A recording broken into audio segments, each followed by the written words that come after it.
Bonjour à tous et bienvenue sur cette nouvelle vidéo qui est un petit peu différente de d'habitude. Pour vous, aujourd'hui, je vous ai trouvé 5 compétitions complètement barrées et insolites. Et sans plus attendre, rentrons dans le vif du sujet.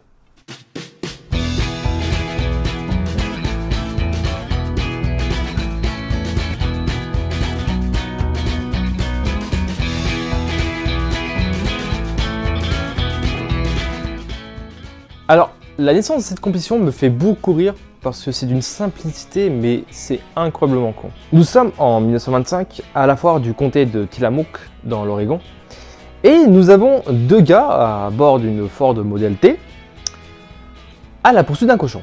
Ils arrivent à rattraper le cochon, le rendre au fermier et ces deux mêmes gars se disent ça serait drôle de faire une course pour la foire du comté avec un cochon sous le bras. Ils vont en parler, ils vont le tester, et le public va adorer ça. Et depuis, tous les ans, on a cette course. Les règles sont très simples. La course est en 3 tours. Tu dois partir, aller chercher ton cochon. Avec ton cochon sous le coude, tu dois démarrer ta Model T à la manivelle.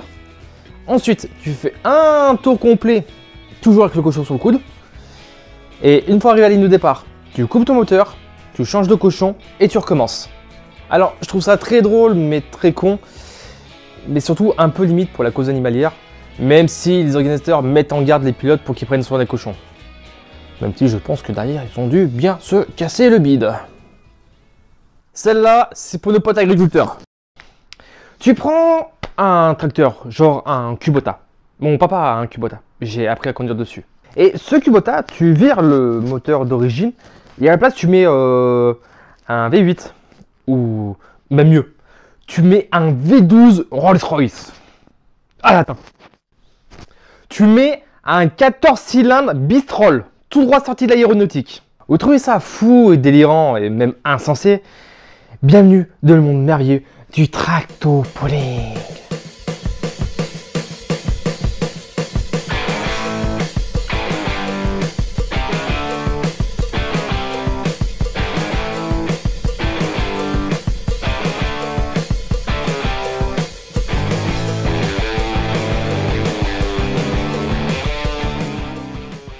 Pour revenir sur les origines de cette compétition, nous sommes sur la fin du 19e siècle. Et certains fermiers américains se lancent des défis pour montrer la puissance de leur cheval de trait. Ils attellent une porte de grange à un cheval, font avancer le cheval, et à fur et à mesure que le cheval avance, des fermiers vont monter sur cette fameuse porte de grange jusqu'à obtenir l'arrêt complet du cheval.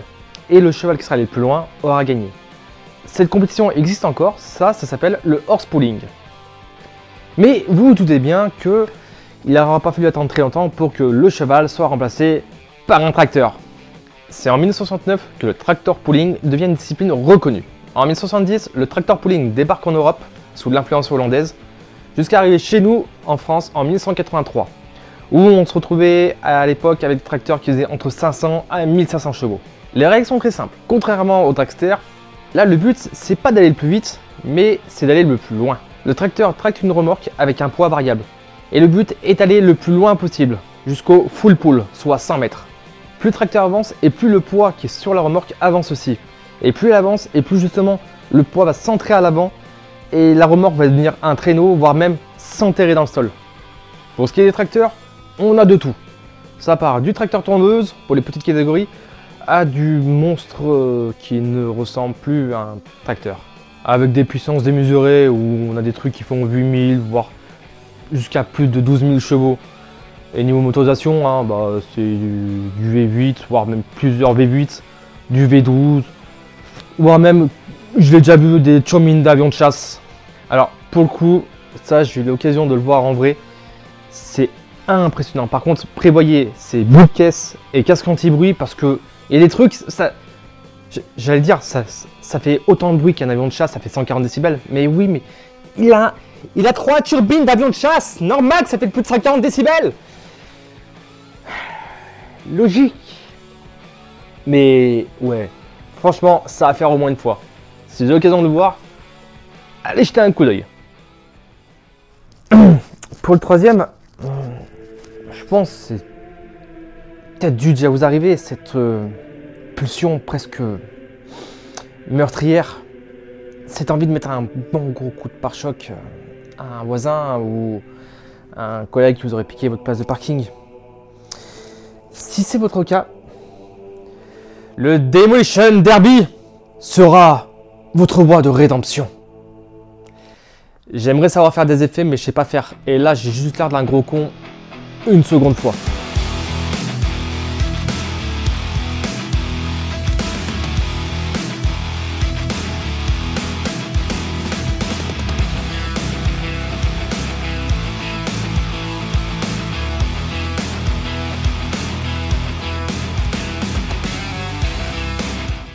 Les règles sont très simples, il n'y en a pas. Vous rentrez dans l'arène et vous en défoncez tout le monde, toutes les autres voitures. Bon, si, il y en a une, il est interdit de rentrer dans la porte côté conducteur, même si normalement ces portes sont censées être soudées pour pas s'ouvrir. Et non plus interdit de faire du sandbagging, ce qui signifie en fait fuir la mêlée, faire un peu le fils de lâche. Donc voilà. Mais d'où ça sort ce sport de taré? Le Demolition Derby est une sous-culture du stock car. À la base, c'était juste des courses avec des vieilles caisses de série, mais lors de ces courses, les gens prêtaient plus d'attention aux chocs et aux accidents qu'à la course en elle-même. Certaines archives citent Larry Mendelson, avoir lancé le premier événement à la fin des années 50 dans l'état de New York. Mais c'est dans les années 60 que la discipline va devenir populaire, lors des foires et d'autres événements. Non seulement ce passe-temps est devenu populaire aux États-Unis, puis dans d'autres pays, comme l'Australie. Les années 70 sera l'âge d'or pour cette discipline, avec une retransmission télé dans tout le pays. Mais à la fin de cette décennie, la hype devient moins importante. Alors, je vous rassure, le Demolition Derby n'est pas mort. Il y a encore des grosses compétitions, voire même des fois des derbies complètement... what the fuck. Genre des derbies de tracteurs tondeuses.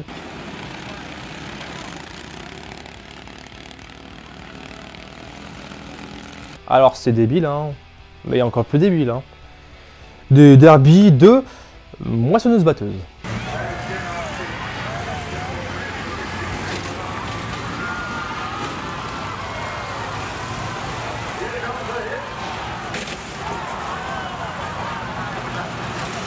La discipline a évolué avec une autre compétition tout aussi similaire. Quand on parle de course aux États-Unis, beaucoup de personnes voient directement la NASCAR.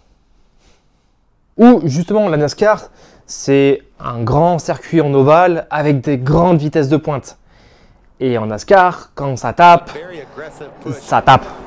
fort.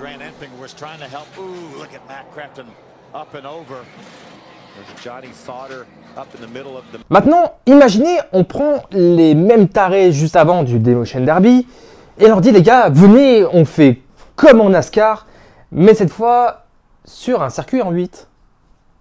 Où techniquement, tu as une intersection en plein milieu, où à chaque tour, tu as deux fois l'opportunité de soit rentrer dans quelqu'un, ou soit te faire rentrer dans le cul à plus de 130 km/h. Et ça, messieurs, dames, ça s'appelle le World Figure 8, ou traduit en français, le Super 8.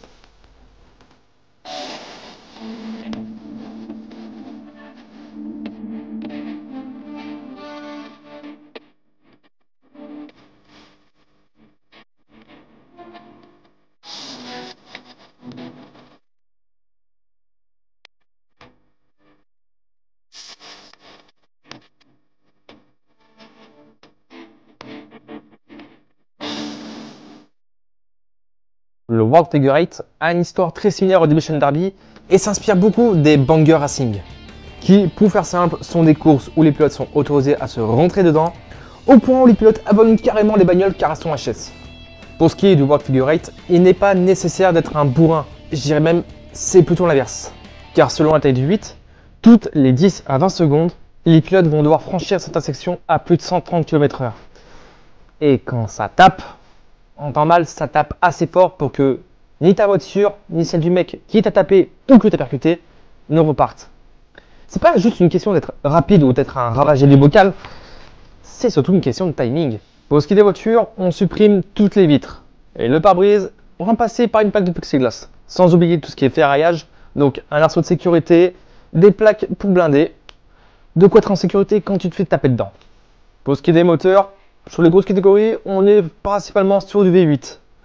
Avec des moteurs qui peuvent monter jusqu'à 600 chevaux. Les règles sont très simples, il n'y en a pas. Juste, il y a un temps imparti où il faut faire le plus de tours possible. Donc, autant on a des compétitions qui durent 20-25 minutes, autant il y a certaines épreuves de championnat où c'est 3 heures. Et il y en a des fois qui arrivent à boucler quasiment 400 tours. Donc, juste, on se met à la place de ce mec-là. Tu viens de tourner en rond pendant 3 heures. Tu as fait 400 tours, donc ça veut dire que tu as failli te faire rentrer dedans, ou alors tu as failli rentrer dans quelqu'un 800 fois. Je pense que quand tu sors de ces 400 tours, tu peux aller jouer au loto dans la foulée. Hein. Oh, vous trouvez que ça va trop vite pour vous? Bon, vous inquiétez pas. Ils font la même chose au début scolaire.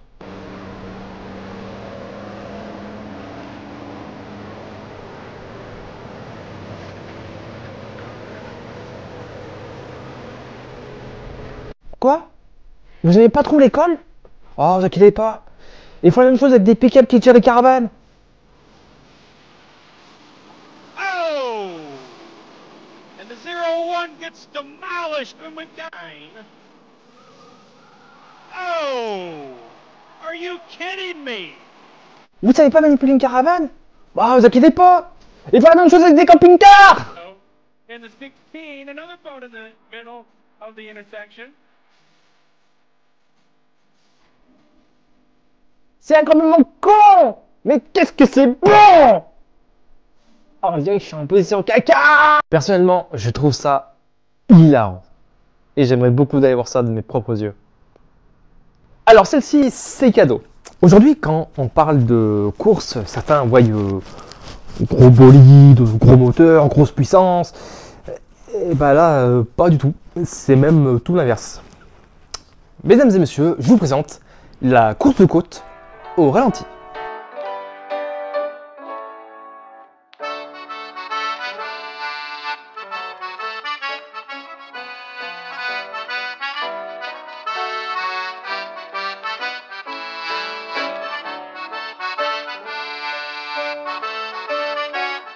La première compétition date de 1924.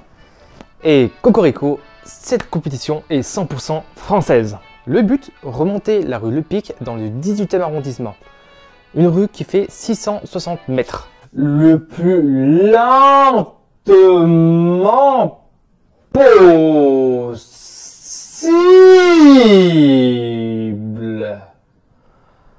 Waouh, putain, c'était tellement lent, je suis endormi en parlant. Moteur tournant sans marquer l'arrêt. Le tout avec des véhicules datant de 1898 à 1939.